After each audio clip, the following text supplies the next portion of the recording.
એક તો આ લોકોને ખબર નહીં પડતી, આ તો કે ડોલ મૂકવાની જગ્યા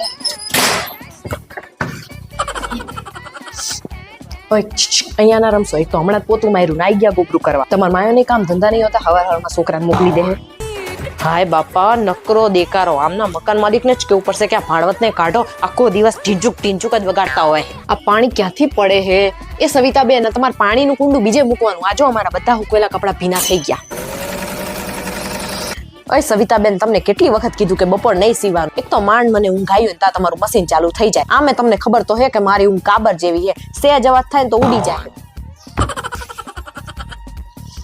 જો આવે હે ને અવાજ, આવો તો આખો દી આવતો હોય. સી ખબર ઘરમાં કબડ્ડી રમતા હશે કે શું. હંસાબેન, તમારે હે ને પોપટ પાંજરાની બહાર કાઢવો હોય ને તો ઘરના બારી બાયડા બંધ કરીને ઘરમાં રાખવાનો. કાલે બોલો તમે છૂટો મૂકી દીધો તો ને અમારા ચિંટુના દાદાની ટાલમાં ચાંચ મારી ગયો.